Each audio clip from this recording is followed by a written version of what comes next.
envie de vie, envie de vie. C'est pas commode hein, comme sujet. Hein. Oh là là, tu as réfléchi un peu avant d'en est là. Oh, bien, t'as vu ce monde. Oh là là, on va se planter ici, non? Non, on va pas se planter.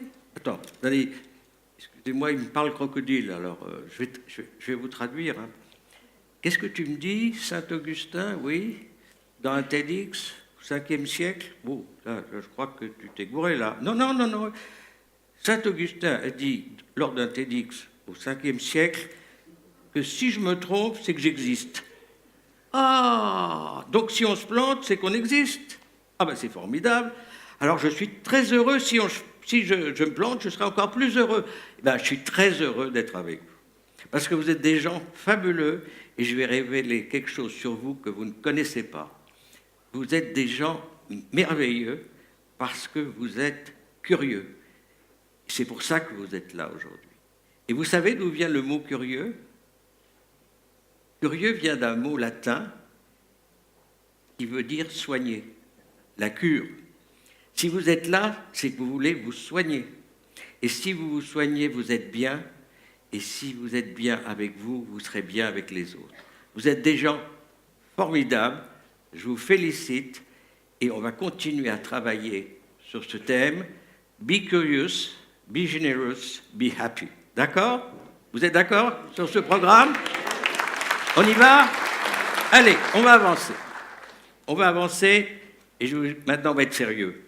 Avec moi, ça va être difficile, mais on va quand même être sérieux. Moi, mon bonheur, hein, je suis en début de carrière, c'est que je m'occupe... Mais pourquoi il y en a qui rigolent, là? Oui, bon. Mon bonheur, actuellement, c'est d'aider des jeunes à relever les défis des prochaines années. 50% des jobs seront robotisés. 50% de nos enfants seront tous auto-entrepreneurs. Donc, qu'est-ce que je fais? Je vais avec mon petit crocodile dans les écoles primaires pour leur parler de robotique. Mais pas que. Mais pas que. Je leur dis, écoutez, moi, je viens bénévolement pour vous parler de robotique. Mais moi, je vais vous demander en échange quelque chose qui va transformer votre vie. Vous voyez bien, je suis magicien. Vous allez devenir extraordinairement heureux. Je vais vous transformer. Alors les enfants me regardent. Qu'est-ce que c'est que ce type? J'ai dit, écoutez, moi, je vais vous demander qu'une seule chose, d'écouter la phrase magique. J'ai dit, écoutez, la phrase magique, c'est celle-là. Je ne parlerai jamais des autres, sauf pour en dire du bien. Je ne parlerai jamais des autres, sauf pour en dire du bien. Je ne parlerai jamais des autres, sauf pour en dire du bien. Et vous allez recopier ça dans votre cahier, vous allez le mettre dans la classe et vous allez l'appliquer. Si vous faites ça, vous allez gagner du respect, de la confiance, vous aurez beaucoup d'amis et votre vie sera très belle. Les enfants, non seulement ils ont appliqué ça, mais ils ont fait des dessins dans les classes des CM1, CM2, des dessins pour exprimer leur gratitude vis-à-vis de leurs copains. J'ai eu des dessins merveilleux. T'as un beau sourire, je t'aime, t'es gentil. On voit même un enfant qui repêche un enfant qui est tombé dans l'eau, etc. Et on les entraîne à la gratitude, à dire merci. Et après, on leur parle de robotique. Ça, c'est pour les CM1, CM2 et la 6e. Et puis, il y a certains adultes, peut-être, qui pourraient également, de temps en temps, écouter le message. Hein. On n'a qu'à écouter la télévision pour voir que ceux-là, on pourrait leur envoyer ce message aussi. Alors, pour être heureux, ne disons du bien que des autres. Soyons bienveillants. Ne soyons jamais dans le jugement.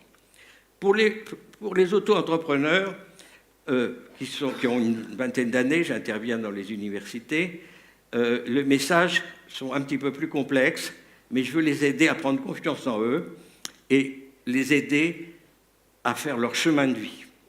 Alors voilà ce que je propose. C'est là, oui. Alors, dans un TEDx qui a eu lieu, je crois, 15e siècle, c'est un des premiers TEDx aussi, il y a Erasme qui est intervenu aussi. Hein. on a fait des recherches là-dessus sur l'antériorité du TEDx, et Erasme est venu et il a dit cette phrase formidable, il dit, pour vivre, il faut 3 choses. Votre esprit, votre corps et les biens extérieurs. Formidable, il avait tout compris ce type-là. Hein, vous savez, au TEDx, c'est ce qu'on apprend comme chose, hein, on sort bien, on est beaucoup moins bête au début qu'à la fin. Hein. Vous ne croyez pas, vous vous rendez compte avec tout ce qu'on a entendu ici. Alors, j'ai repris Erasme, merci Erasme, pour expliquer aux enfants, aux jeunes, qu'est-ce que c'est qu'un chemin de vie.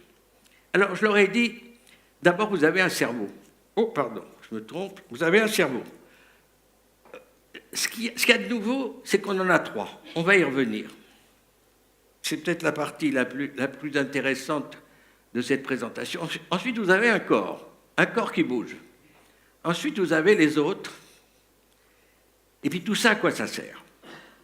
Ça sert qu'à une seule chose, c'est l'utilité sociale. Ça ne cherche pas à avoir de l'argent, ni du pouvoir, ni de la gloire, ni du succès. La seule chose importante, quand vous fermerez vos yeux sur votre dernier lit de mort, de vie, parce que c'est parce qu'on va... La vie existe parce que la mort existe. S'il n'y avait pas de mort, la vie n'existerait pas.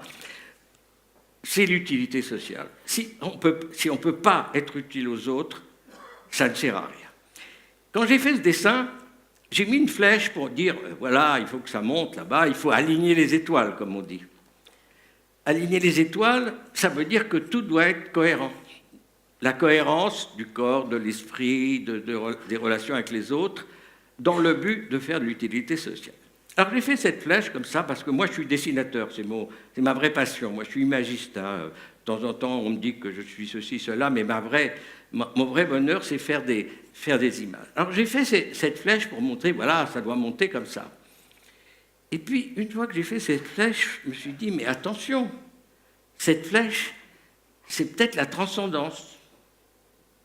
Pourquoi pas la transcendance? C'est compliqué la transcendance. Personne ne comprend ce que c'est que la transcendance. Moi, j'ai eu beaucoup de mal à trouver ce que c'était la transcendance. Mais j'ai dit, c'est peut-être quelque chose qui traverse tout.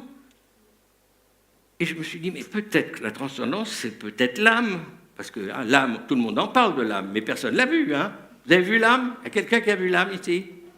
Non, il n'y a pas. Vous n'avez pas vu l'âme, moi non plus. Alors je me suis dit, peut-être que l'âme est là. Et puis une fois que j'ai mis l'âme, j'ai dit, mais attention, l'âme, c'est peut-être l'amour dans le fond. Si on est amoureux de soi, amoureux de son corps, amoureux des autres, amoureux de notre activité sociale, peut-être que la vie sera belle. Alors, amour et âme, je ne sais pas. Alors j'ai décidé d'écrire amour avec un accent circonflexe sur le A. Et je vous laisse choisir vous-même. D'accord? Voilà. Alors on va continuer à travailler sur le chemin de vie des jeunes. On va commencer par le 3e cerveau. On a 3 cerveaux. On a toujours dit que vous avez un cerveau émotionnel et rationnel. Hein. On est tous d'accord là-dessus? Hein, il y a 2 cerveaux. Hein. Ben, c'est pas vrai. Il y en a un 3e qui est un cerveau que j'appelle le cerveau culturel ou mimétique. C'est une découverte fabuleuse qui a été faite il y a une vingtaine d'années quand on a découvert les neurones miroirs et qu'on a découvert le mimétisme et qu'on a compris comment on apprenait. Et le cerveau, c'est incroyable. C'est 100 milliards de neurones et le nombre de connexions est au carré de ce chiffre-là. Dans votre cerveau, il y a toute l'histoire de l'humanité. Un jour, on trouvera dans votre cerveau des traces de ce qui s'est passé il y a des milliers et des milliers d'années. Il a 70 000 ans, votre cerveau, et il est tous les jours tout frais, tout neuf. Au moment où je vous parle, je fais dans votre cerveau, j'imprime dans votre cerveau des petits traits, des petites lignes qui vont un jour devenir des petits torrents, qui vont devenir des petites rivières, qui vont devenir des fleuves, parce que petit à petit, à partir de ce qu'on se dit sur un sujet donné, vous allez enrichir ce petit torrent. Parce qu'entre vous et nous, entre vous et moi, se passent des ondes qu'on peut mesurer maintenant. Vous m'envoyez des ondes, je vous envoie des ondes. Et ces ondes impriment des choses dans votre cerveau, et vous m'en renvoyez les mêmes choses. Et quand vous êtes ici 500, c'est moi le grand bénéficiaire de cette opération. Parce qu'il y en a 500 qui m'en envoient, moi j'en envoie qu'un. Et vous voyez la déperdition en ligne. Alors je remercie beaucoup le TEDx de me nourrir mon cerveau, parce que sinon je serais débile. Donc le cerveau, c'est quelque chose qui est extraordinaire et qui fonctionne comme ça. Quand vous m'avez vu arriver, les 20 premières millisecondes, vous allez dire « Oh tiens, c'est un vieux schnock qui vit... » Et puis après, votre cerveau rationnel a dit « Bof ». 250 millisecondes après, il a dit « Oh, oh, peut-être que si on l'a invité, il a peut-être une ou deux choses à dire. Hein » Et après, 250 millisecondes après, votre cerveau culturel s'est ouvert comme un livre, en disant, après tout, il va peut-être me dire une ou deux conneries qui sont peut-être bons à savoir. Et alors, il y a souvent un phénomène de feedback, c'est-à-dire que plus vous allez apprendre quelque chose sur ce même sujet, et plus vous allez vous enrichir. On n'a pas le temps, je vais me faire engueuler parce que je dépasse le temps. Alors, on va venir à l'intuition. L'intuition, qu'est-ce que c'est ? On parle toujours d'intuition, mais qu'est-ce que c'est que l'intuition ? C'est quand, à partir d'une perception émotionnelle, nous allons directement au culturel. On n'a pas le temps de discuter là-dessus, mais ça, c'est une décision qui vous fait gagner 250 millisecondes. Et je vous assure que quand vous êtes un pilote de chasse et que le gars arrive avec son truc, ou vous que devez éviter une voiture parce qu'il y a une vache qui passe au-dessus sur la route, c'est ça qui vous sauve la vie. Alors l'intuition, conservez-la, c'est un signe de vie. D'accord ?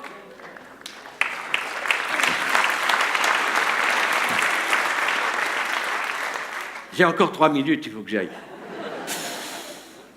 Métaphore technologique. Votre cerveau travaille comme un ordinateur. Les émotions, l'ordinateur, il n'y a rien de plus con, il connecte 0 et 1. Alors, être plus con qu'un ordinateur, c'est pas possible. Hein ? Oui ou non, 0 ou 1. Par contre, le disque dur, c'est la culture, et c'est là où il y a les logiciels. Et en plus, maintenant, il y a la Wi-Fi. La meilleure façon de comprendre le cerveau, c'est un ordinateur, vous en avez tous chez vous. J'y vais parce qu'après, je ne vais pas passer le temps. Alors, le plus important de tout, c'est maintenant que j'y arrive.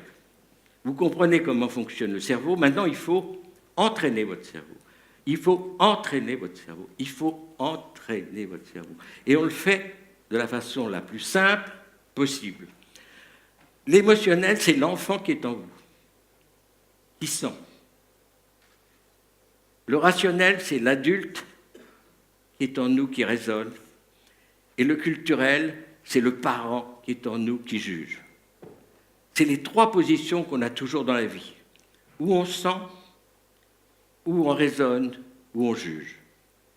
Et à chaque fois qu'on est dans un problème, dans une situation, je vais vous donner un exemple, vous avez les 3 possibilités. Ça, c'est un défilé du 14 juillet. L'enfant va trouver que c'est beau, qu'il y a de la musique, que ceci, qu'il est ravi. L'adulte, lui, va dire, est-ce que vraiment, au moment de la cyberguerre, tout ça, est-ce que les chevaux, c'est vraiment très important pour se défendre, hein ? Qu'est-ce que vous en pensez, vous, hein ? Les chevaux, actuellement, c'est peut-être pas ce qu'il y a de mieux. Bon, mais le parent qui est en nous dit, mais quand même, c'est bien, il faut montrer à la télévision l'idée de patrie, que c'est important, que c'est des symboles forts, etc. Mais ils ont tous les 3 raison. Il ne faut pas juger. Il faut savoir qu'on a toujours ces 3 idées dans la tête, et la grandeur de l'homme, c'est d'avoir des idées opposées dans la tête. Et c'est ça qui nous fait qu'on est grand et que la vie est belle. Mais il faut toujours dire que ces contradictions, c'est la source de notre richesse. J'ai encore 1 minute. Je vais engueuler. La grandeur de l'homme, c'est d'avoir des idées opposées dans la tête et de continuer à fonctionner. On a dit, on ne va pas aller plus loin. La dernière image que je vais vous donner, qui est celle peut-être la plus forte que je veux que vous gardiez. Moi, j'ai beaucoup navigué. Toute ma vie, j'ai navigué. Et quand vous naviguez, vous avez beaucoup de temps. Et je me suis aperçu que la vie, c'est une croisière. La vie, c'est une croisière. Il faut d'abord choisir un cap. Et mon cap, c'est l'utilité sociale, je vous l'ai déjà dit. Votre corps, c'est la coque. Tenez-la en bonne forme, parce que sinon, le bateau, il va couler. Hein? La quille, c'est les valeurs profondes, de justice sociale, de confiance, de respect, d'amour, sur lequel il ne faut jamais transiger. Jamais transiger. La voile, c'est l'enfant qui est en vous. C'est ça qui vous fait bouger. C'est ça qui est le moteur de votre existence. Et celui qui raisonne, c'est l'adulte qui va à gauche, à droite, il est dans la tactique, il ne sait pas, à gauche, à droite, il y a du mauvais vent, etc. Et la vie, ça fonctionne comme ça. On se fixe un cap, on se base sur des valeurs qui ne sont pas négociables, on espère que le vent sera favorable, et ensuite, la tactique, c'est dire, je vais à gauche, je vais à droite, et après ça, si on applique ça, le parent juge, l'adulte raisonne, l'enfant réagit, et vous serez tous heureux. Be curious, be generous, be happy. Merci.